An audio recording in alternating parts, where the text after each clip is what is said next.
Hello students, welcome back to my channel. कैसे हो आप सब? उम्मीद करती हूँ बेटा सभी अच्छे होंगे और अपना ख्याल भी रख रहे होंगे। तो बेटा आज हम करेंगे अपनी वर्कशीट नंबर 30। 21 तारीख की है बेटा, हिंदी सब्जेक्ट की है और 7th क्लास के बच्चों के लिए है, जिसमें आपका जो टॉपिक रहेगा वो है सर्वनाम। ठीक है, हिंदी व्याकरण का आज टॉपिक है बेटा हमारा, इसमें पढ़ेंगे। प्यारे बच्चों, आज हम सर्वनाम के बाकी भेद सीखेंगे। हमने लास्ट वर्कशीट में क्या सीखा था? पुरुषवाचक जो था, ठीक है, जो हमने क्या जाना था पुरुषवाचक, उसमें भी फिर हमने उत्तम पुरुष, मध्यम पुरुष और अन्य पुरुष के बारे में जाना था। उम्मीद करती हूँ बेटा आपको वो टॉपिक बहुत अच्छे से समझ आया होगा। मैंने कोशिश पूरी की थी और फिर भी अगर डाउट हो तो आप मेरे से पूछ सकते हो बेझिझक। ठीक है, अब देखो बेटा हम बाकी के करते हैं। दूसरा जो हमारा भेद है वो है निश्चयवाचक। ठीक है, पहले हमारा क्या था? पुरुषवाचक। ठीक है, दूसरा है निश्चयवाचक। वे सर्वनाम शब्द जो किसी निश्चित वस्तु या व्यक्ति की ओर संकेत करते हैं उन्हें निश्चयवाचक सर्वनाम कहते हैं। देखो यहाँ पर क्या है?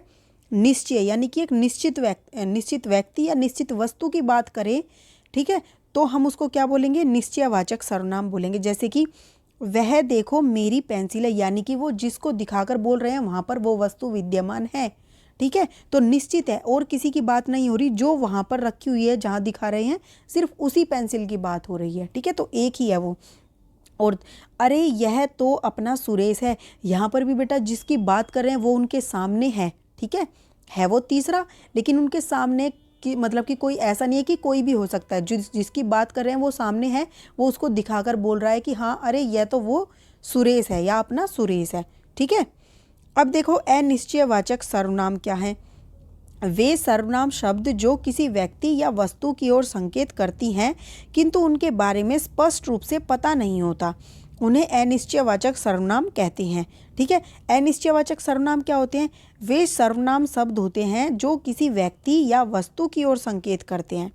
ठीक है, जो क्या करते हैं? किसी एक व्यक्ति या वस्तु की तरफ संकेत करते हैं जिसका हमें पता नहीं होता कि किसकी बात हो रही है। तो मतलब एग्जैक्टली जैसे इसमें तो हमें पता था, ठीक है, लेकिन इसमें हमें पता नहीं चल पाता स्पष्ट रूप से, बस ये पता होता है कि किसी की तो बात हो रही है, तो उन्हें अनिश्चयवाचक सर्वनाम कहते हैं। जैसे देखो दाल में कुछ गिर पड़ा, अब क्या गिर पड़ा वो हमें नहीं पता, पर हाँ कुछ गिर पड़ा। जैसे तुम देखते होंगे तुम्हें कहीं से आवाज़ आती है तो तुम कहते हो कि शायद कोई है। ठीक है, ऐसे कहते हो पर पता नहीं कौन है। फिर दरवाजे के पीछे कोई छुपा है, अब देखो कौन छुपा है ये नहीं पता, पर कोई छुपा है इतना जरूर पता है, तो ये अनिश्चयवाचक सर्वनाम में आ जाएंगे ये शब्द कुछ, कोई।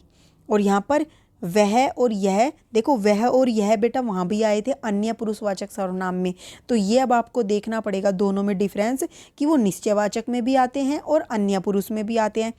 तो अब ये देखना है तुम्हें कि ये कब अन्य पुरुष की तरह काम में आ रहे हैं और कब ये निश्चयवाचक के रूप में काम आ रहे हैं, मतलब कि प्रयोग हो रहे हैं। ठीक है, वो हम डिफरेंस करेंगे तब समझेंगे इसको। अब देखो बेटा नेक्स्ट, यहाँ पर क्या है? प्रश्नवाचक सर्वनाम। ठीक है, जिन सर्वनाम शब्दों से किसी प्राणी, वस्तु या घटना के प्रति प्रश्न का संकेत होता है उन्हें प्रश्नवाचक सर्वनाम कहते हैं। ठीक है, अब देखो बेटा प्रश्नवाचक में क्या होता है? जिससे हमें ये पता चलता है कि सामने वाला कुछ क्वेश्चन कर रहा है, पूछ रहा है। जैसे कि कौन आया है, देखो इसके पीछे प्रश्नवाचक चिन्ह भी होता है, यहाँ से पता चल जाता है। ठीक है, ये इससे कई बार हमें ना पता चले, पर इससे हमें हमेशा एग्जैक्ट पता चलता है कि ये प्रश्नवाचक है। ठीक है, तो कौन आया, तो देखो यहाँ पर कौन शब्द क्या हो गया? प्रश्नवाचक। क्या मनीष पास हो गया, तो यहाँ पर भी कोई पूछ रहा है, तो क्या शब्द क्या हो गया? प्रश्नवाचक। ठीक है, फिर संबंधवाचक सर्वनाम क्या होते हैं? जो सर्वनाम किसी दूसरी संज्ञा या सर्वनाम से संबंध दिखाने के लिए प्रयुक्त हो उसे संबंधवाचक सर्वनाम कहते हैं। जो मेहनत करेगा वह सफल होगा, जिसकी लाठी उसकी भैंस। ठीक है, तो संबंधवाचक सर्वनाम में क्या होता है बेटा कि जब किसी संज्ञा या सर्वनाम से संबंध दिखाने के लिए प्रयुक्त किए जाते हैं। ठीक है, किसी दूसरी संज्ञा से या सर्वनाम से संबंध दिखाने के लिए, जैसे जो मेहनत करेगा, यानी कि ये ऐसा बोला जा रहा है कि जो भी व्यक्ति मेहनत करेगा वही व्यक्ति क्या होगा? सफल होगा। तो उससे संबंध बताया जा रहा है कि वो व्यक्ति सफल होगा जो क्या करेगा? मेहनत करेगा। ठीक है, हर किसी की बात नहीं हो रही, सिर्फ उसके बारे में बताया जा रहा है। जिसकी लाठी उसकी भैंस, यानी कि ये क्या नाम है? भैंस किसकी होगी? जिसकी लाठी है। ठीक है, तो इस तरीके से क्या हो रहा है? ये संबंध बताया जा रहा है कि ये जिसकी लाठी से सेंटेंस कंप्लीट नहीं हुआ, जिसकी लाठी उसकी भैंस, ऐसे कंप्लीट हुआ है ये। ठीक है, 2 शब्द इसमें यूज होते हैं, जो, जिसकी, जैसे, तैसे। ठीक है, जैसी, वैसी, तो इस तरीके के होते हैं। नेक्स्ट है बेटा हमारा निजवाचक सर्वनाम। निजवाचक क्या होता है? निज से ही पता चल रहा, अपना। तो जिस सर्वनाम शब्द से अपनेपन का बोध हो उसे निजवाचक सर्वनाम कहते हैं। जैसे मैं अपने आप चला जाऊंगा, तो इसमें देखो किसकी बात हो रही है? खुद की बात हो रही है, तो निज अपने आप के बारे में हो रही है, तो मैं अपने आप चला जाऊंगा। तो अपने आप क्या है? निजवाचक। मैं, वह अपने आप खा लेगा, तो यहाँ पर भी क्या हो रहा है? उसके बारे में बात की जा रही है कि वह अपने आप खा लेगा। ठीक है, निजता की बात हो रही है। ये शब्द किसके? उसके खुद के बारे में बात कर रहा है, या हम अपने बारे में बात करें या किसी और के भी बारे में बताएं, तो उसी के द्वारा कोई कार्य किया जाए तो वो होता है। ठीक है, निजवाचक। तो अब हम इसकी प्रैक्टिस करते हैं बेटा। और यहाँ पर आप देखो, सर्वनाम शब्द के भेद, पुरुषवाचक हमने पढ़ लिया, फिर निश्चयवाचक, अनिश्चयवाचक, प्रश्नवाचक, संबंधवाचक और निजवाचक। 6 हैं सर्वनाम, याद रखने हैं आपको। अब हम करते हैं इसके यहाँ पर क्वेश्चन। रेखांकित शब्दों के भेद लिखिए। हमने तो उसे खुश होते हुए कभी नहीं देखा। हमने शब्द क्या है बेटा? पुरुषवाचक। क्या है? पुरुषवाचक। ठीक है, अब पुरुषवाचक में भी ये कौन से वाला है? उत्तम पुरुष। ठीक है, उत्तम पुरुषवाचक सर्वनाम। नेक्स्ट, उसे। हमने तो उसे खुश होते हुए, उसे मतलब किसी अन्य पुरुष की बात हो रही है, तो आप ये क्या लिखोगे यहाँ? अन्य पुरुषवाचक सर्वनाम। ठीक है, ये भी पुरुषवाचक का ही भेद है। आगे ये भी लिख सकते हो आप यहाँ, और फिर ब्रैकेट में ऐसे करके लिख सकते हो। फिर कुछ लोग गधे को शायद बेवकूफ़ों में श्रेष्ठ, सर्वश्रेष्ठ कहेंगे। कुछ लोग, कौन से लोग हैं हमें नहीं पता, तो यहाँ पर क्या होगी? अनिश्चयवाचक सर्वनाम। ठीक है, अनिश्चयवाचक सर्वनाम। ठीक है, उसके बाद यो चले जाना उन्हें अच्छा नहीं लगता। यो चले जाना उन्हें अच्छा नहीं लगता। अब उन्हें किसकी बात हो रही है? हमें नहीं पता, तो ये भी क्या हो गया? अनिश्चयवाचक।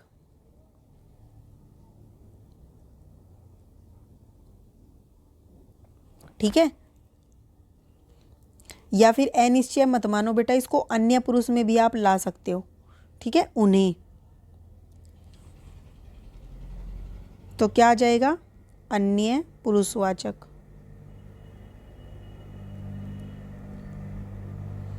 सर्वनाम। ठीक है, फिर तुमने तो कुछ खिलाया, सिर झुकाकर खा लिया। तुमने जो कुछ खिलाया सिर झुकाकर खा लिया, तो तुमने, सामने वाले से बात हो रही, तो मध्यम पुरुष। ठीक है, तो तुम के लिए तो मध्यम पुरुष है।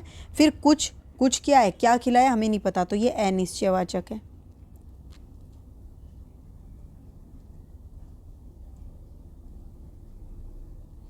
ठीक है, अब वह बहुत धीमे बोलता है, तो देखो वह बहुत धीमे बोलता है। कौन? वह। अब कौन है बेटा? ये अन्य पुरुष है, हमें नहीं पता कौन है ये। अन्य पुरुष वाचक सर्वनाम। ठीक है, पुराना समय मेरे काम आ जाता है। ठीक है, तो मेरे मतलब किसकी हो रही है? अपनी बात हो रही है, तो उत्तम पुरुषवाचक सर्वनाम। उत्तम पुरुषवाचक सर्वनाम। ठीक है, अब जिसने कभी हमारी पलटन रहा करती थी, जिनमें कभी हमारी पलटन रहा करती थी, हमारी शब्द भी क्या है? उत्तम में आ जाएगा। ठीक है, सेम टू सेम। फिर आप खुद जाकर ला सकते हो, तो आप खुद जाकर, तो ये क्या है? निजवाचक। ठीक है, निजवाचक सर्वनाम। उसके बाद उस वक्त किसी ने हमें ठहरने की जगह नहीं दी। उस वक्त, ठीक है, किसी ने हमें ठहरने की जगह नहीं दी, तो हमें तो क्या है बेटा? उत्तम। ठीक है, उत्तम पुरुषवाचक, ये लिख देना। किसी ने, ठीक है, अब ये किसने, हमें नहीं पता किसकी बात हो रही है, तो ये सेकंड किसी ने का क्या हो जाएगा यहाँ पर आपका? अनिश्चयवाचक।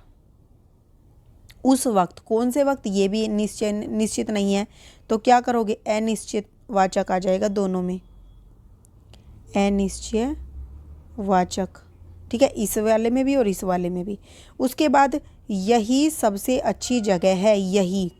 ठीक है, तो देखो अब क्या है, किसी चीज़ की तरफ संकेत हो रहा है। ठीक है, यही सबसे अच्छी जगह है, तो ये क्या है, निश्चित है।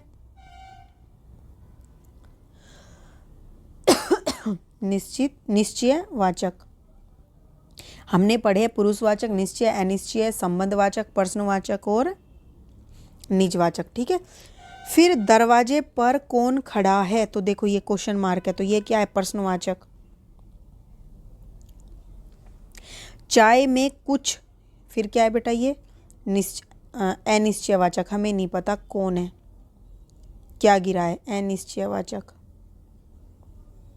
पूरा पूरा लिखना है आपको।